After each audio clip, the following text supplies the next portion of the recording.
again. I'm Old Sneelock. Welcome to another episode of Old Sneelock's Workshop. I've got a couple of requests for views of the workshop, and quite frankly it's been such a mess I hadn't wanted anybody to see it. But Donna M. Schmid said, could you please just show us how you put tools in racks so that they're kept safely? Well, Donna, I'd love to be able to show you how they're kept safely, but what I'll do is show you how I do it.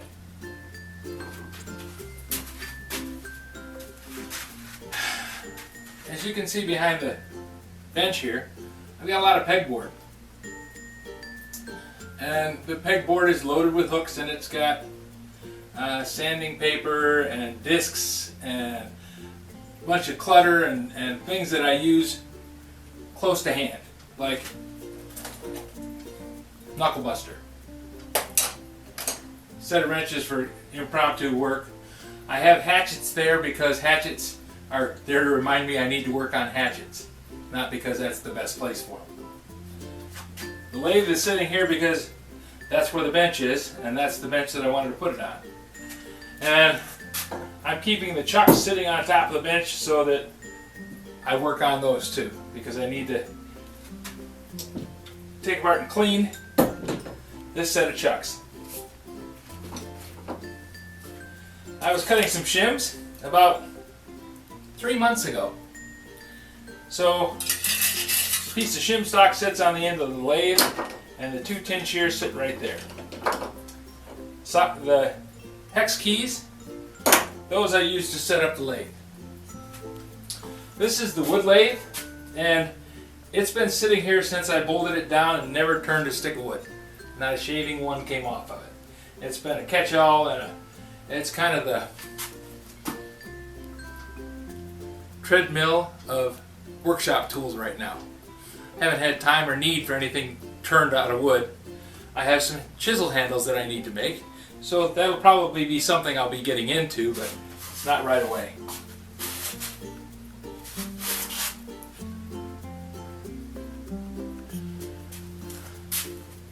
The thing that causes me the most grief about storing them is saws. I have a lot of them. I started out with the idea that I was going to sharpen saws, and I wanted to have some old saws to practice on. And I mentioned to some people that I needed some old saws to practice on. Nick Nalo sent me 3 of them, which was very generous. It was a Galuda Claus present about 5 years ago. And along with that, he sent me this saw tip, which is very nice. It holds 6 saws, very nice and safe. And I've got saws in here that I don't use very often because they're not easy to get to because I keep them stored in another place. I just brought this out to show you how I store tools. Once I turned on the water, I really couldn't stop the floodgates. Seemed like everywhere I went, there was a saw.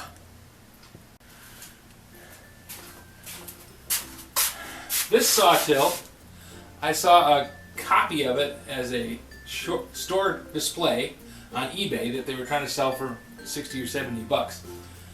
All it is some pegboard racks, and I drilled holes into a piece of wood and stuck them on the pegboard racks and put them on the pegboard.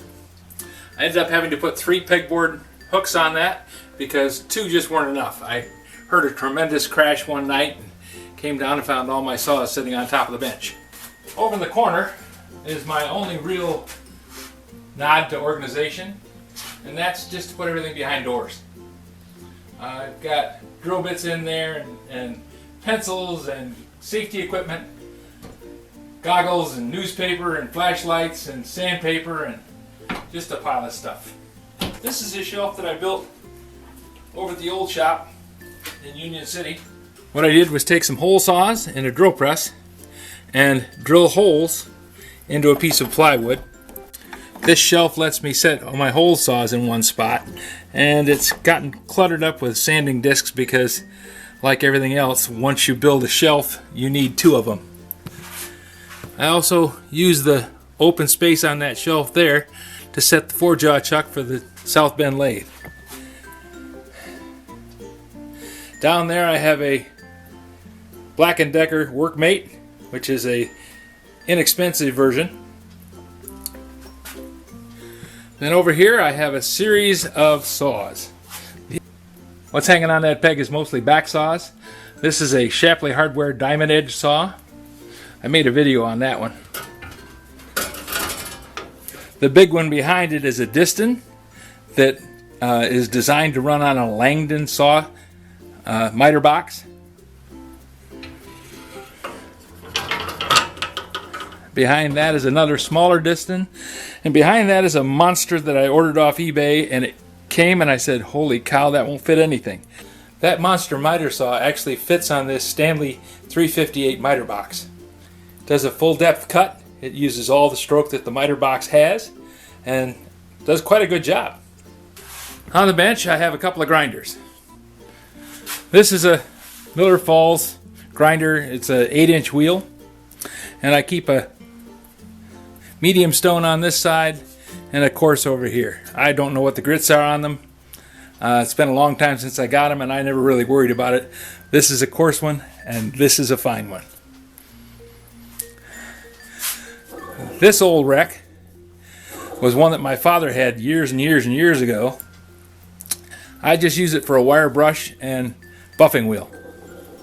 The idea behind that rack was whenever I needed to drill a hole, I would take one of the dull ones out of it, sharpen that drill bit, and then I would use that drill bit to drill the hole.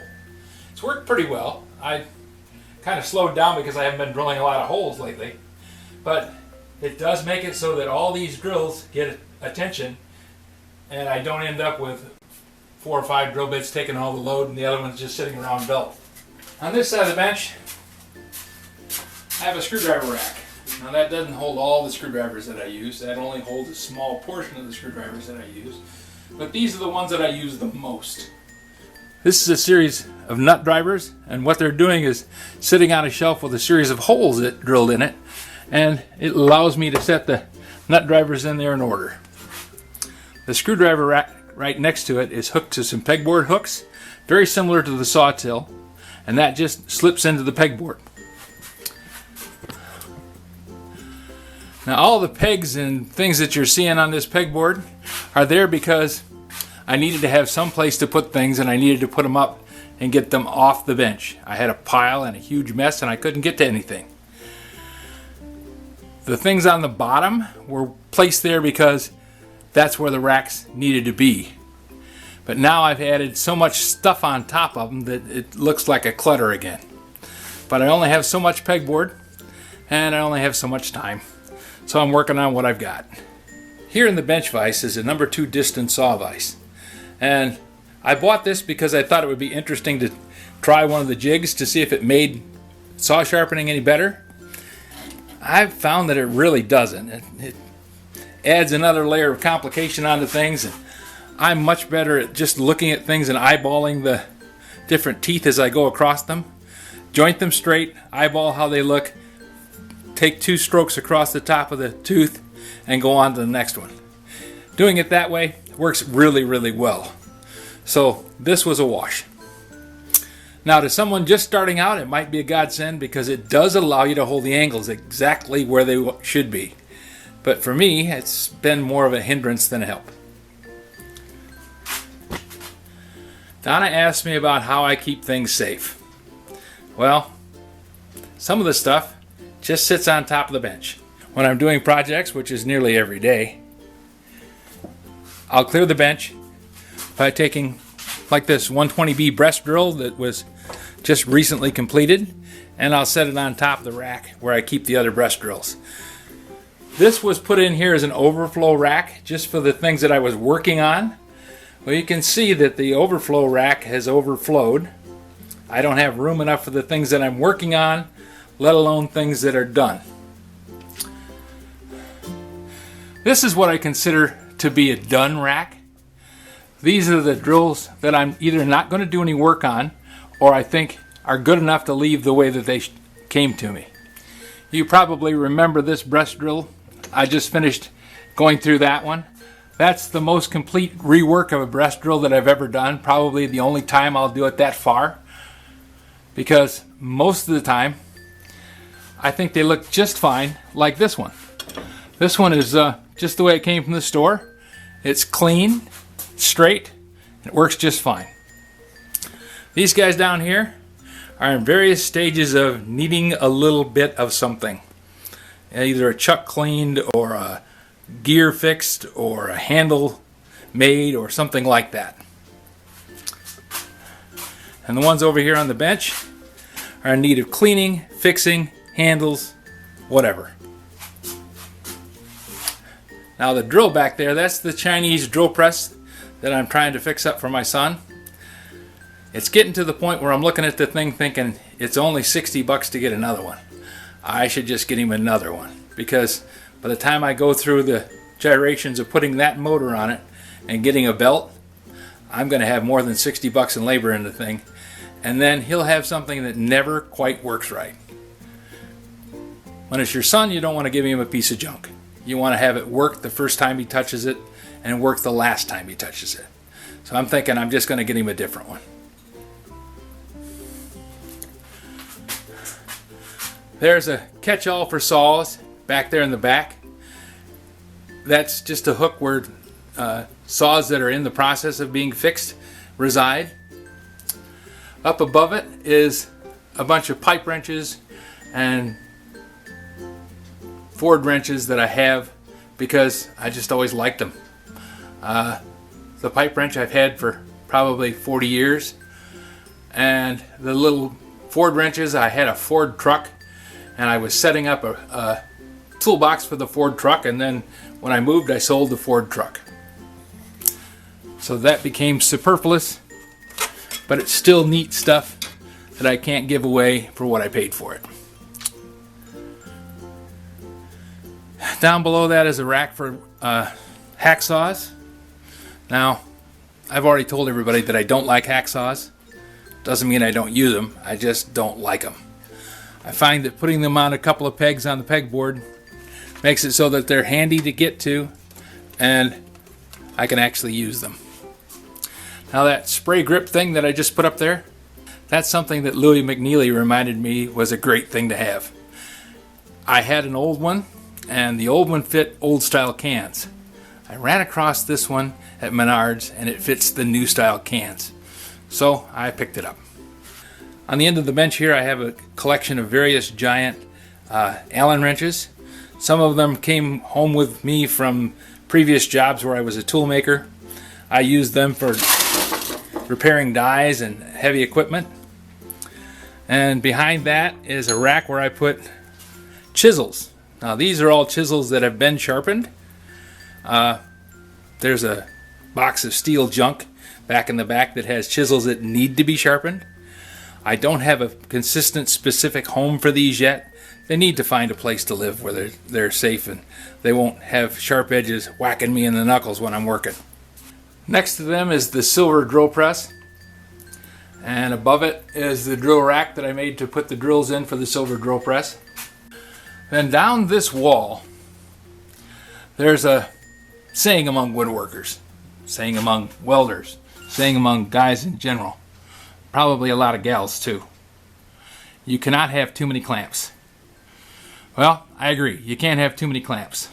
You can have more clamps than you got room to put them, but you can't have too many clamps. I think here I have more clamps than I have room to put them. Underneath here, that's a 1x6 board, and it has 6-inch long pieces of broom handle cut off and glued into it. That was the original clamp rack, and I actually had 2 empty pegs on it when I built it. But that was a good 20 years ago. And over time, more clamps came home to live with me. One of the things I did is I told my family, if you ever run out of things to get me for Christmas, I can always use a clamp. And bless their hearts, they understood and listened. I have clamps that are very cool. These giant Irwins, I like these for a lot of jobs because when I'm working one-handed or working by myself, like I'm doing this video, holding the clamp with one hand and the camera with the other, it's nice to be able to put it on something, hit the handle, and clamp it up. Now, sometimes I have to put a heavier clamp on it, but for a quick tack up of a job, they're awesome. Down below it, this is where I made a rack for putting braces in, and it originally had one empty space in it. But braces are kind of like clamps. Once you have one, you seem to get others. Oh, and that works for saws too. And this is the shelf that I made to put the vacuum cleaner hoses on it.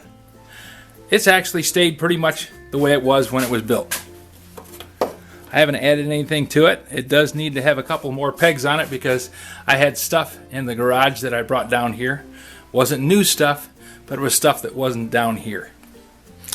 And you can see that a couple of clamps snuck over and took up residence on the shelf, and then one grabbed a hold of the edge and it's hanging on for dear life. And there's more racks down below. Pipe clamps.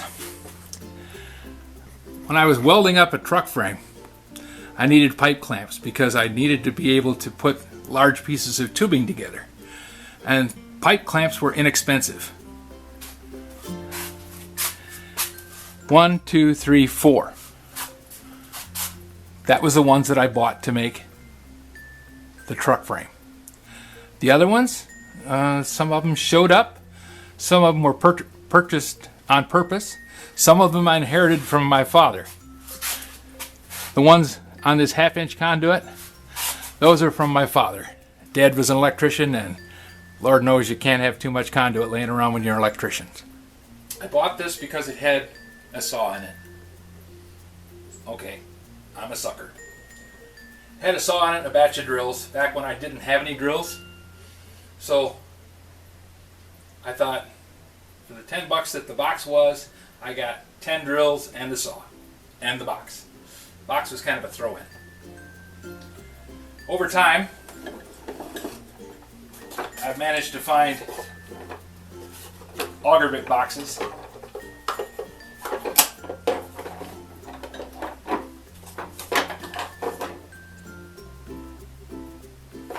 This is an Irwin bore case.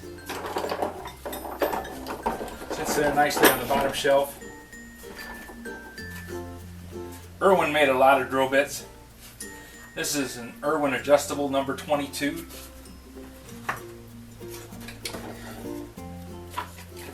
This box came home with me from a garage sale because it was sitting there for a ridiculous price, so it came home.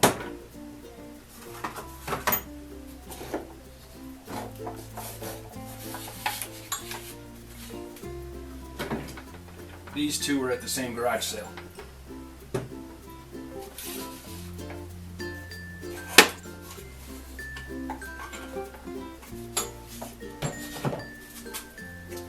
This one I went in search of. I saw one in a video and thought, that is cool. It holds a full set of Jennings drill bits. It does have a problem that it's not quite tight enough to hold them all in position.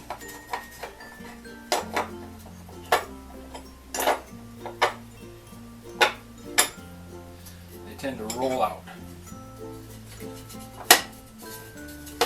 But because it's in 3 separate boxes,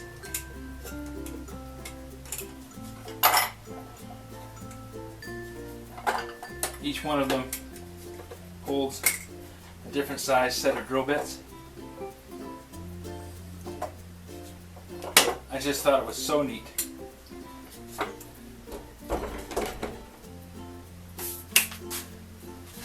Good things come to he who waits. I waited, and someone had that sitting on a shelf. And I saw it there for a couple of years. Finally I said, you know, you're not going to sell that. Why don't you give it to me? They didn't give it to me, but I got a good price on it.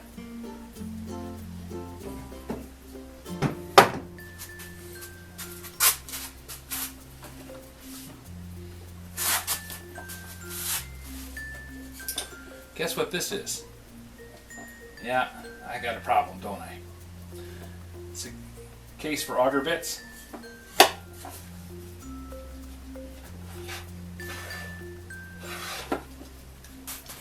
As we focus in down on the bottom, it's a couple of pesky clamps. They kind of like photo bombing.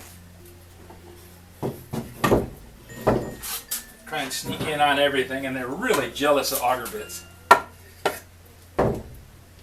Toolboxes have a charm all their own. And this one holds a couple of saws. Kind of neat. Came to me with a bunch of tools in it.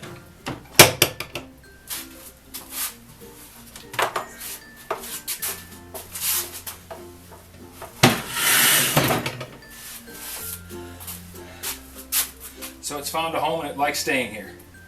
Down here on the bottom in this old green toolbox, there's an old Atkins saw hiding, and a bunch of drill bits. Now, these are orphans. They're drill bits that have a problem. Most of them have the tang cut off. A few of them don't, but they have issues with the screw, or they're just needing work. They're not good enough to put in the auger bit sharpening rack because I'm never going to use these things.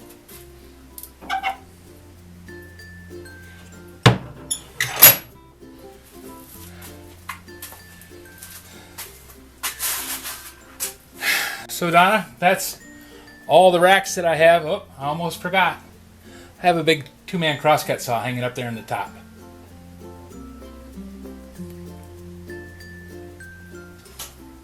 I do have power tools.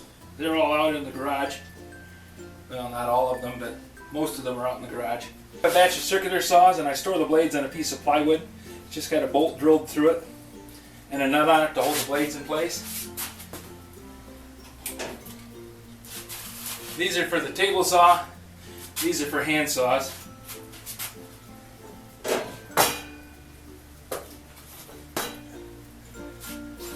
There's a hammer rack above there, and I could go on and on. There's tons of things in this room. But I hope that answered most of your questions, Donna. And if it didn't, leave me a note in the comments below. You know I read them all. Thanks for watching. I'll leave this sharpening station for another time.